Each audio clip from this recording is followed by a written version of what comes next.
Muy buenos días. Vamos a continuar con la segunda parte del tema desarrollo y crecimiento de la oclusión. En esta segunda parte vamos a hablar sobre la etapa de la dentición permanente en el desarrollo de la oclusión.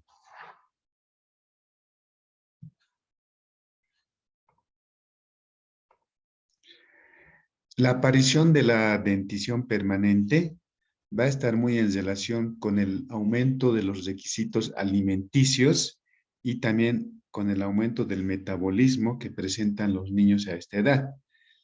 Sabemos que las piezas permanentes empiezan a erupcionar aproximadamente a partir de los 6 años de edad y en esta etapa de la vida los niños están en un pleno desarrollo y crecimiento. Realizan mucho más actividades que muchas otras personas y por tanto necesitan mayor desarrollo de la parte oclusal. ¿Qué es lo que va a requerir a esta edad? Es mayor número de piezas dentarias, va a necesitar mayor tamaño de las superficies oclusales y un incremento de la capacidad masticatoria. Entonces, vamos a ver cómo va desarrollándose la oclusión en esta edad. ¿Qué características tiene la dentición permanente cuando erupciona en la cavidad bucal? Debe tener formado 2/3 de la longitud de su raíz. Aquí vemos una imagen donde vemos cómo está erupcionando el segundo molar en la cavidad bucal y vemos que cuando hace erupción ya están formados 2/3 de la longitud de la raíz. También vamos a ver que cuando erupcionan las piedras permanentes van a erupcionar con ciertas características, como habíamos mencionado en la anterior clase, la dentición, los dientes anteriores, especialmente los incisivos, centrales y laterales, pero de forma más notoria en los centrales, aparece esta característica forma de la flor de lis. Y también en los dientes posteriores, en los molares y premolares y caninos, generalmente sus cúspides van a ser muy agudas. Entonces, esta característica con la cual erupcionan estas piezas, como habíamos mencionado en la anterior clase, es para que puedan formarse lo que se denominan las facetas adaptativas. Con el progreso de la erupción de estas piezas permanentes y con la, con la formación de las relaciones interoclusales, se van desgastando estas ciertas facetas, dependiendo de las piezas en las cuales estemos hablando. En el caso de los dientes anteriores, se van a ir desgastando esta característica flor de lis, hasta que después de un tiempo, el borde incisal de los incisivos, prácticamente por el desgaste, por la formación de las facetas adaptativas, queda en un solo plano. Ya no se observa esa característica flor de lis. Y en las piezas posteriores, en los dientes superiores, por ejemplo, se va a desgastar lo que es la cúspide palatina, ya que es la cúspide funcional en los superiores. En cambio, en los inferiores se va a desgastar la cúspide vestibular, como por ejemplo podemos observar acá. Cuando hizo erupción en la cavidad bucal, tenía las cúspides vestibulares de forma aguda, pero con el pasar del tiempo, con el establecimiento de las relaciones interoclusales, se desgasta y se forma este tipo de facetas adaptativas. Entonces es una característica de la dentición permanente. Erupcionan en los dientes anteriores con la característica flor de lis, en las piezas posteriores las cúspides son agudas, especialmente las cúspides funcionales, pero con el desarrollo de la oclusión y de los contactos interoclusales se forman las facetas adaptativas, que es algo fisiológico, que como vamos a ver, favorece los mecanismos de la desoclusión. Vamos a dividir en varias etapas, exactamente en 4 etapas, todo lo que es el desarrollo de la oclusión. en la etapa de la dentición permanente. Entonces, tenemos la erupción de los primeros molares, que erupcionan aproximadamente a los 6 años de edad. Cuando hace erupción los primeros molares, el niño se encuentra en una relación de oclusión que se denomina oclusión de balance bilateral. Eso es lo que habíamos mencionado en la anterior clase, que cuando ya está presente toda la dentición temporaria, eh, aproximadamente a los 5 años, el niño tiene una relación de oclusión de balance bilateral, donde cuando realiza movimientos de lateralidad, ya sea al lado derecho o al lado izquierdo, todas las piezas dentarias entran en contacto, tanto en el lado derecho como en el lado izquierdo. Entonces, cuando erupcionan los primeros molares permanentes, se adaptan a este tipo de oclusión de balance bilateral. Entonces, como el niño tiene este tipo de relación de oclusión de balance bilateral y como habíamos mencionado también, presenta en esta edad un bruxismo de tipo fisiológico que ayuda al desarrollo de los huesos y el desarrollo del crecimiento craneofacial en general. Entonces, los primeros molares van a estar sometidos a una gran movimiento de las piedras dentarias y van a producir la abrasión y la atrición. Van a producir principalmente la atrición fisiológica de los primeros molares permanentes y se va a producir un desgaste de sus cúspides funcionales. Y por eso cuando nosotros observamos entre el primero y segundo molar permanente, vamos a ver que los primeros molares permanentes presentan una mayor atrición. Esto por la formación de las facetas adaptativas.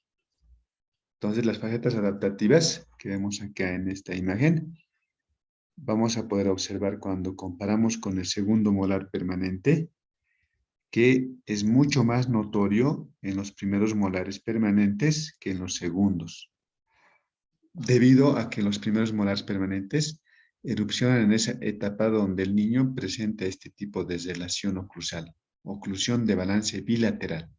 Es decir, en los niños mueven la boca hacia el lado derecho o hacia el lado izquierdo, hacen movimientos de lateralidad y el primer molar está constantemente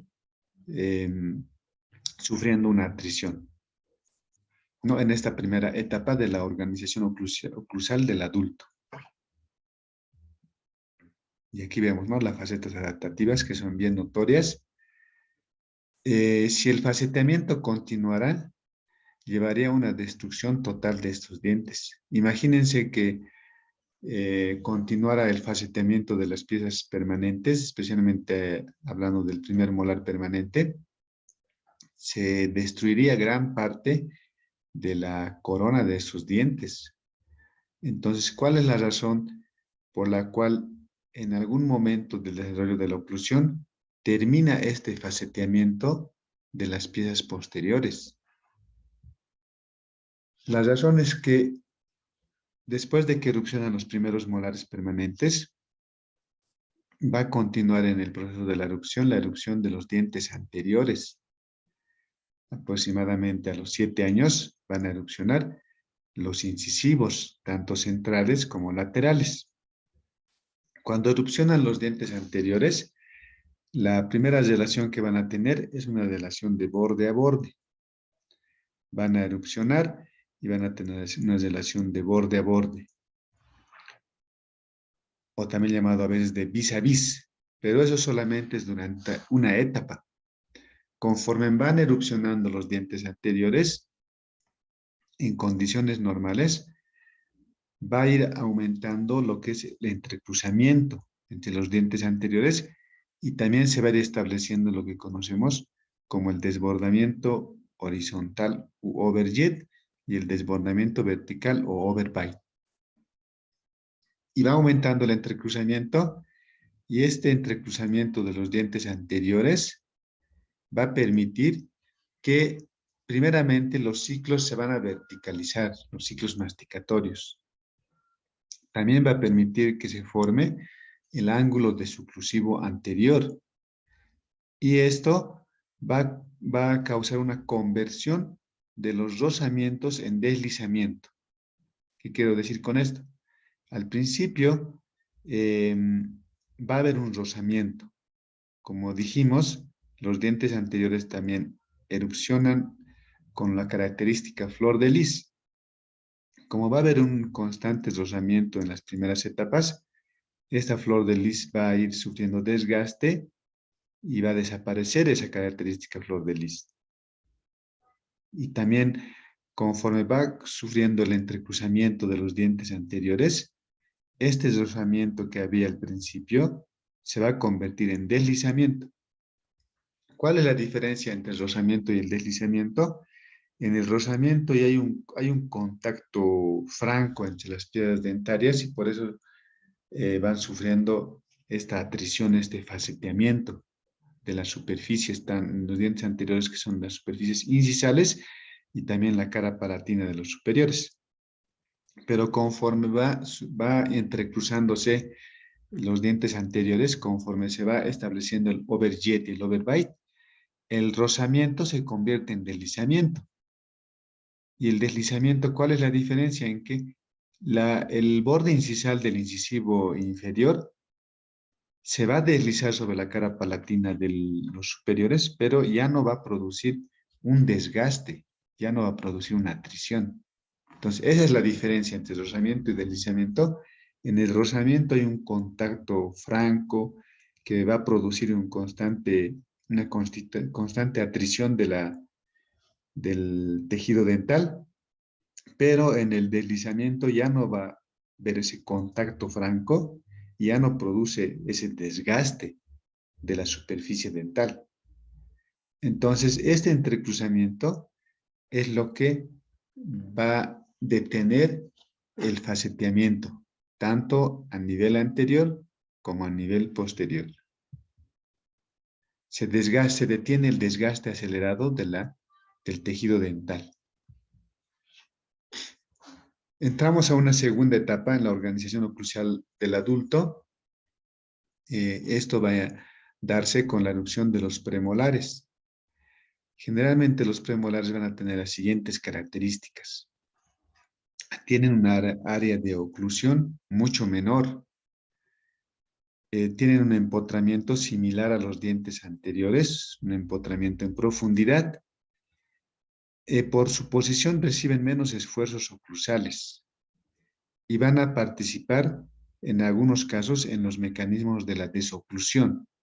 Cuando, por ejemplo, la persona no tenga una desoclusión canina, sino tenga una función de grupo posterior, en esos casos los premolares van a participar en el mecanismo de la desoclusión, cuando exista la variante de la función de grupo posterior. Posteriormente entramos a una tercera etapa en la organización oclusal del adulto, que se va a dar con la erupción de los segundos molares. Esto va a ocurrir aproximadamente a los 11, 13 años de edad. ¿Qué características existe y tiene esta pieza dentaria? Primeramente, tiene muy poco tiempo para poder acomodarse con su par oclusal, ¿no? Con su par antagonista. Y por tanto, también va a tener poco tiempo para sufrir un faceteamiento de sus cúspides antes de que el canino comience a controlar los mecanismos de desoclusión. Sabemos que los caninos también van a erupcionar en este periodo. En algunos casos, en algunos pacientes, tal vez el canino va a erupcionar mucho más antes que el segundo molar. Esto debido a diversos factores. Pero, aunque erupcione en un orden correcto, primero erupciona los segundos molares y posteriormente erupcione los caninos, hay muy poco tiempo entre la erupción del segundo molar y la erupción del canino. Entonces, por tanto, esta pieza dentaria va a sufrir menos faceteamiento con relación a lo que ha ocurrido con el primer molar. Ya, entonces, por eso clínicamente cuando observamos en cavidad bucal primer molar y segundo molar, vamos a ver que hay una gran diferencia en el faceteamiento que han sufrido. Vamos a ver que las facetas adaptativas son más notorias en los primeros molares. Entonces, ¿qué características tiene estas dos etapas anteriores que hemos mencionado, la segunda y la tercera etapa? En esa etapa donde erupcionan los premolares y cuando erupcionan los segundos molares. En esta etapa, la alineación tridimensional de premolares y molares es crítica en sentido vestíbulo-palatino. Y también en los movimientos parafuncionales o laterales, vamos a ver que los premolares contactan y se va a también formar en esta etapa y se va a modelar lo que es la curva de Wilson, porque conforme van erupcionando estas piedras posteriores, también van adquiriendo una inclinación. En el caso de los dientes póstero inferiores, se van inclinando hacia el lingual y por tanto esto hace que se forme en el plano frontal la curva de Wilson. También vamos a ver en estas etapas que hay una falta de desoclusión anterior. Todavía las piedras anteriores que están a cargo de la desoclusión no están llevando a cabo lo que es la desoclusión anterior.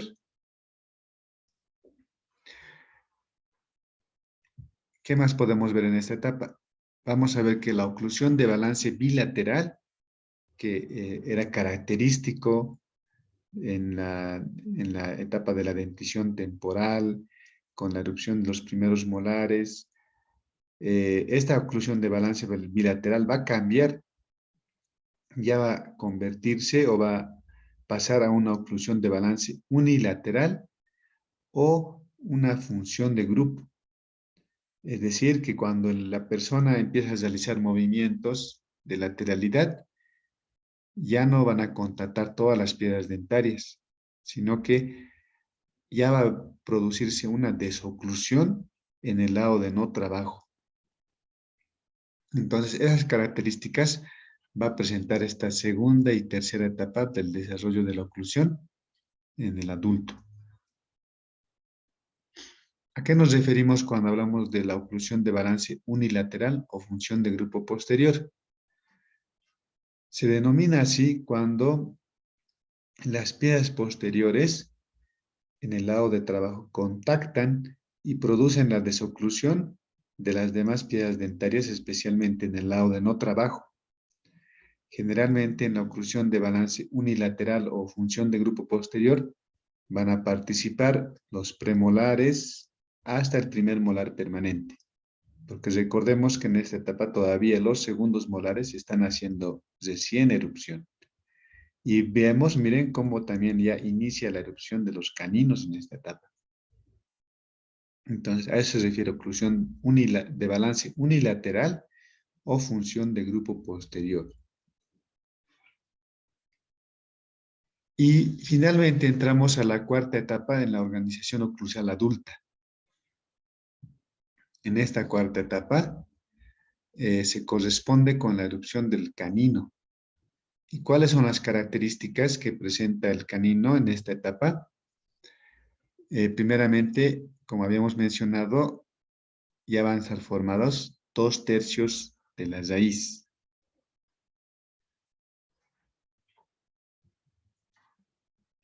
También vamos a ver que al inicio, cuando ya empieza a contactar con su antagonista, va a participar en la oclusión de balance unilateral o función de grupo posterior.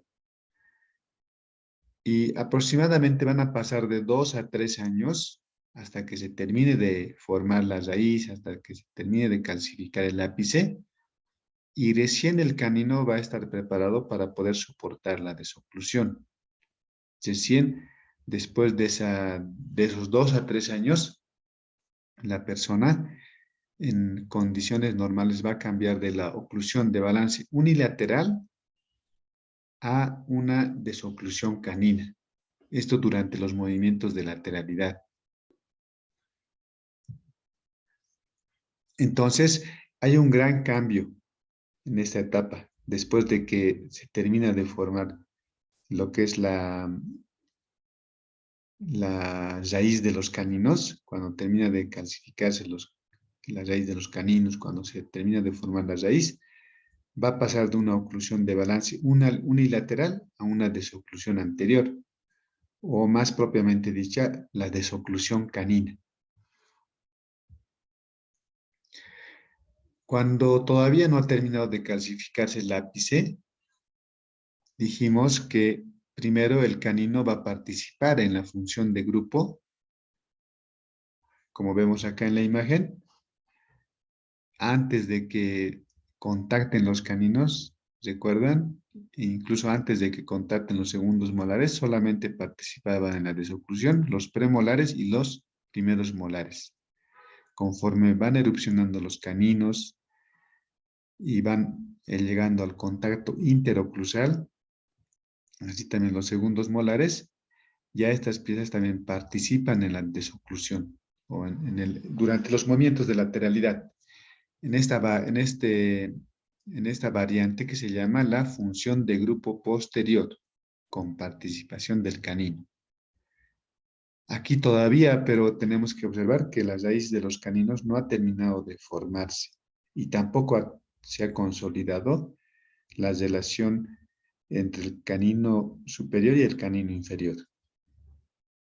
Ya, entonces, en esta etapa se da esta relación oclusal de función de grupo posterior o oclusión de balance unilateral. Cuando termina de calcificarse el ápice del canino, ¿qué características a ver?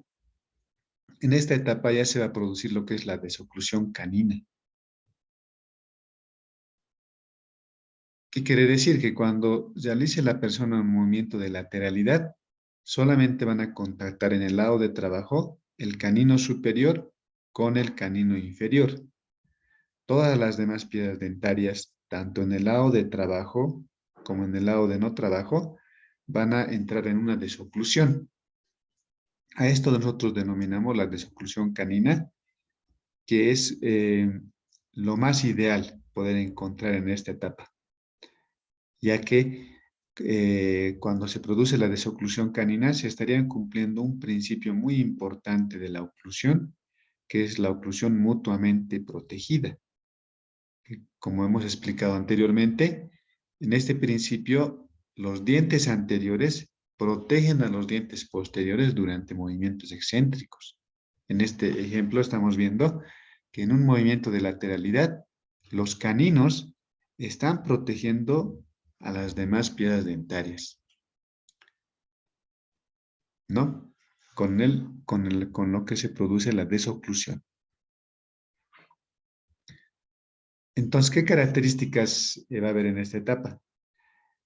También se van a formar las facetas adaptativas, pero que en esta etapa las piezas posteriores, como primeros molares, segundos molares en menor intensidad y también los premolares, ya van a dejar de sufrir la formación de las facetas adaptativas. Podemos decir que en esta etapa de la desoclusión canina, en la cuarta etapa del desarrollo de la oclusión en el adulto, ha terminado el ciclo de las facetas adaptativas. Ya no van a sufrir en un mucho menor grado algún desgaste las piezas dentarias posteriores. La otra característica es que el canino está en una condición de desocluir. Como ya ha terminado de formarse toda la raíz de los caninos, entonces esta pieza dentaria ya está en condiciones para poder soportar todas las fuerzas que se van a generar durante la desoclusión. Otra característica es que los dientes posteriores y la ATM ya van a ser protegidos durante los movimientos laterales, justamente porque se va a producir la desoclusión canina. Entonces podemos ver que el establecimiento de la desoclusión canina es muy importante para que lo que les decía, para que se cumpla el principio de la oclusión mutuamente protegida. que durante los movimientos laterales solamente los caninos van a ocluir y con esa desoclusión que se produce, se está protegiendo los dientes posteriores, pero también se está protegiendo la ATM.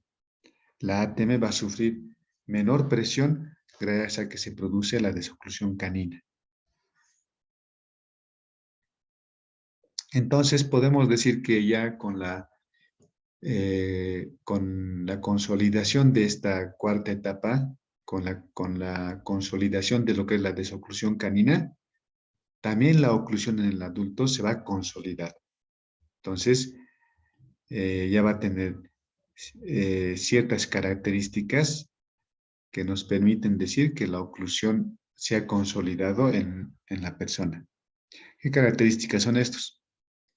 Primeramente, se van a establecer los dos principios de una oclusión orgánica, que nos referimos que se va a establecer la oclusión mutuamente compartida y la oclusión mutuamente protegida, ¿no? La oclusión mutuamente protegida, como les mencionaba, que durante los movimientos excéntricos, los dientes anteriores protegen a los dientes posteriores y durante el cierre de oclusión, los dientes posteriores protegen a los dientes anteriores.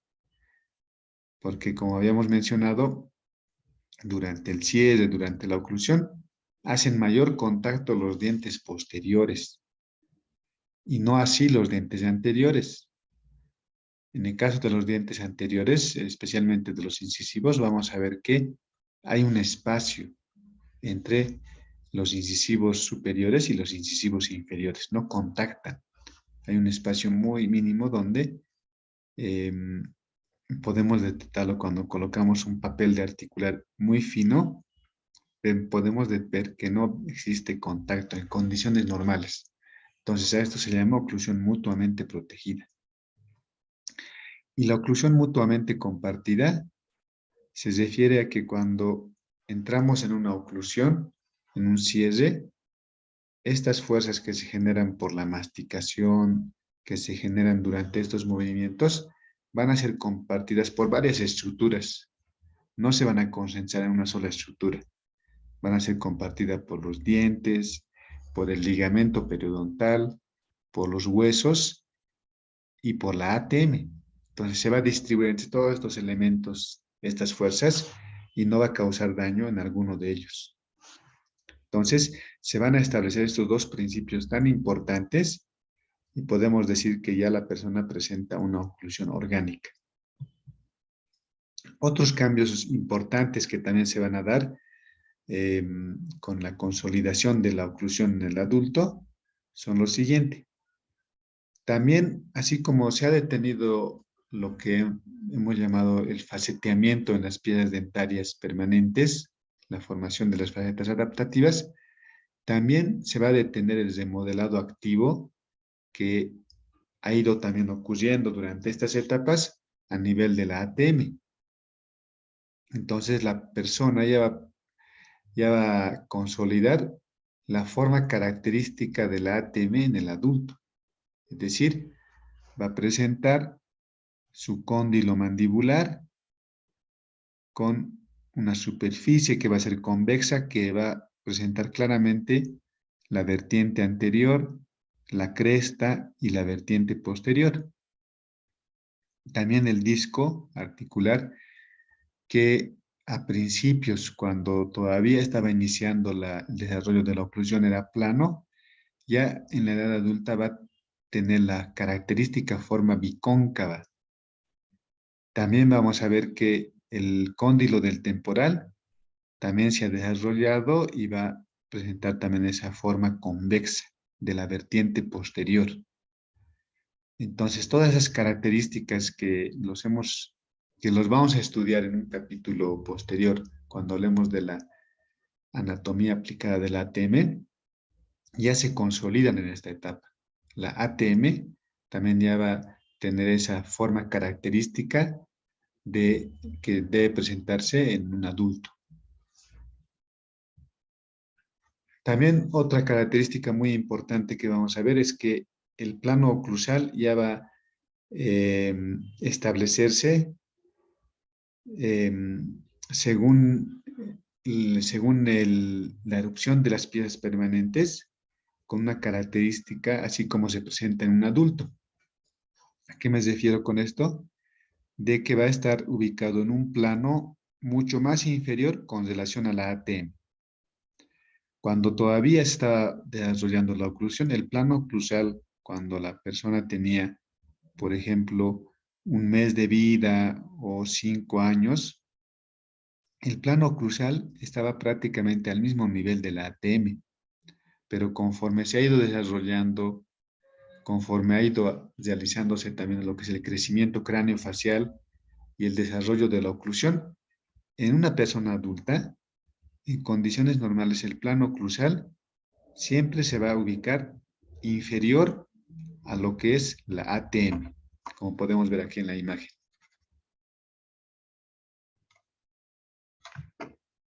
Acá miren, el plano oclusal está en una posición inferior con respecto a la ATM. Ya, entonces es otra característica de en un adulto, ¿no? Del plano oclusal. Aquí, ¿no? Si hacemos una prolongación del plano oclusal, está en una posición mucho más inferior con respecto a la ATM. Otra característica, otros cambios importantes que se presentan en una oclusión adulta es que los dientes presentan una inclinación de su eje longitudinal, característico. Generalmente los dientes anteriores, anterosuperiores, van a inclinarse siempre hacia la parte palatina. También van a presentar una inclinación en sentido mesiodistal. Las raíces siempre van a estar dirigidas más hacia distal. Los dientes posteriores se van a inclinar también más hacia palatino en el caso de los superiores, o perdón, los dientes posteriores van a tener una ligera inclinación hacia vestibular. En cambio, los dientes inferiores, los inferiores, se van a inclinar más hacia el lingual. En el caso de los inferiores, los dientes anteriores, los incisivos, son casi verticales, ¿no? Tienen una posición más vertical. Entonces, cada pieza dentaria tiene una inclinación característica en dos sentidos, en sentido mesiodistal y en sentido vestíbulo palatino. Y estas inclinaciones particulares de las piezas dentarias ya se consolidan en una dentición adulta. Entonces, la disposición de esta inclinación es justamente para que pueda asimilar mejor las fuerzas masticatorias. Hay una razón por la cual cada grupo dentario, cada pieza dentaria presenta una determinada inclinación, justamente para poder cumplir con mayor eficiencia lo que es la masticación y se asimilen mucho mejor estas fuerzas masticatorias que se generan. Otra característica es que se van a formar las curvas características, tanto en el plano sagital como en el plano frontal. Nos referimos en el plano sagital a que ya se va a formar la característica curva de Spee, que es de concavidad superior, que es prácticamente, es una ligera curvatura, ¿no? De concavidad superior, que se forma cuando nosotros unimos desde el borde incisal de los caninos, vamos uniendo con una línea todos los bordes de las cúspides vestibulares, los vértices de las cúspides vestibulares. Entonces, al unir con una línea todos estos puntos, se va formando esa característica curva. O como también indica otro autor, cuando unimos los microplanos de las piezas posteriores con el borde incisal del canino. Se va a formar esta característica curva que se llama la curva de Spee en el plano sagital. La otra curvatura que se va a formar, que es un parámetro de normalidad en la dentición adulta, es la curva frontal de Wilson, en un corte frontal. Aquí vemos un corte frontal a nivel de las piezas posteriores, especialmente es más notorio a nivel de los primeros molares.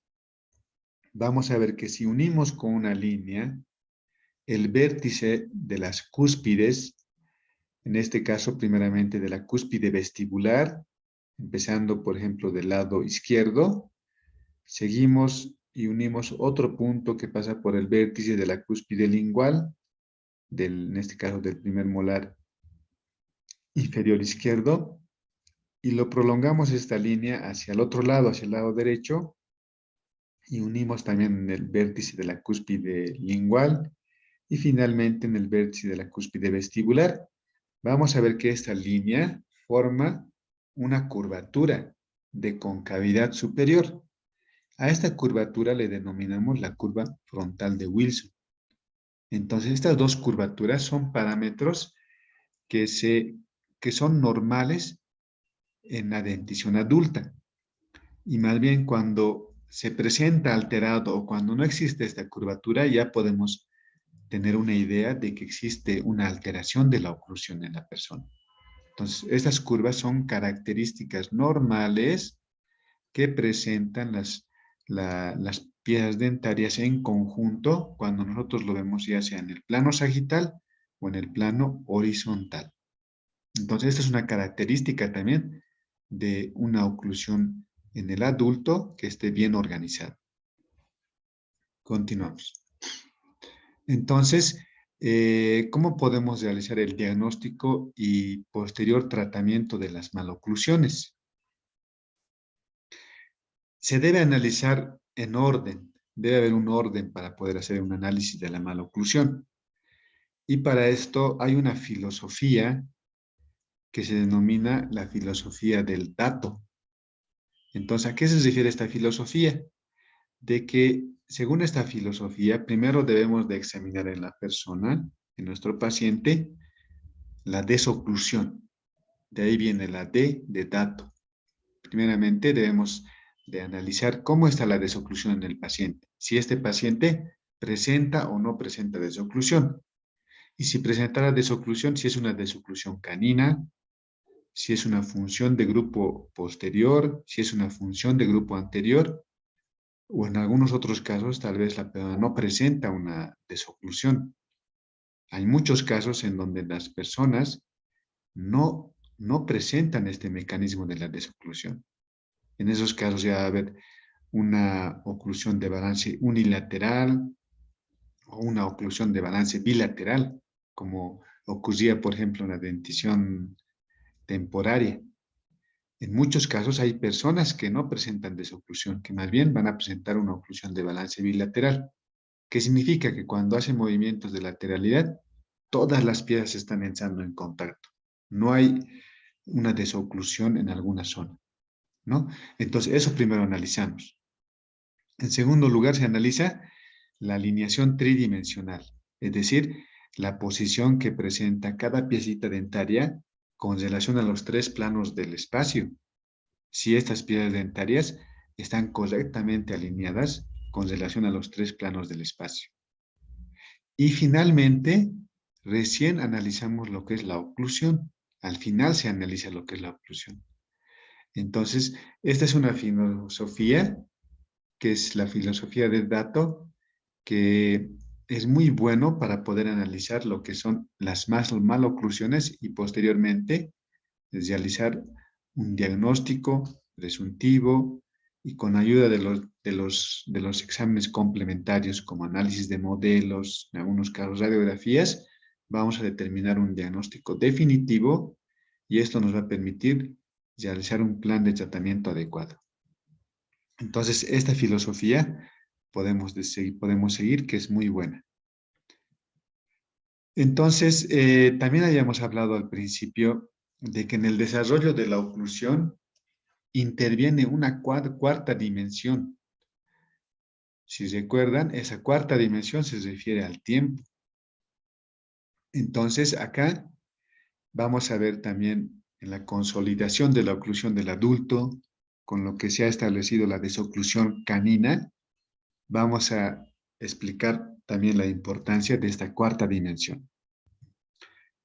Entonces, imaginémonos que hubiera una sobrecarga a los caninos antes que estén preparados para la desoclusión.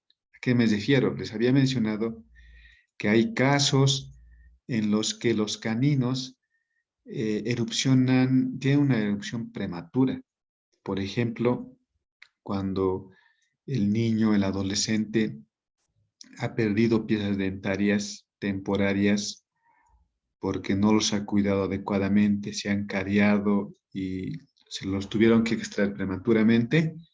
En esos casos, cuando no ha habido una exfoliación natural de las piezas temporarias, los dientes permanentes van a adelantarse en su erupción y es lo que puede ocurrir con los caninos.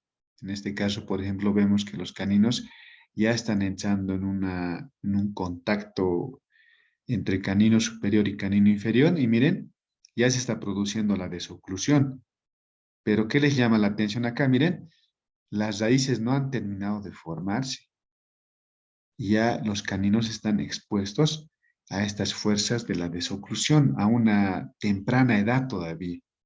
Habíamos dicho que esto en condiciones ideales debería producirse solamente cuando termine de formarse la raíz de los caninos.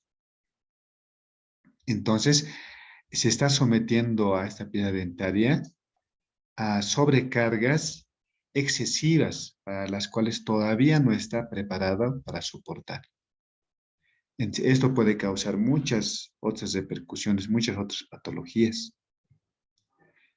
Es para poder hacer una analogía, para que entendamos este caso, sobrecargar a los caninos o someter a los caninos a un mecanismo de desoclusión canina a muy temprana edad, sería como lo mismo que pudiéramos hacer, por ejemplo, acá vemos un joven que está haciendo levantamiento de pesas, que cuando, por ejemplo, tiene 15 años de edad, solamente debe hacer sus ejercicios de levantamiento de pesas con un cierto pesaje, ¿no?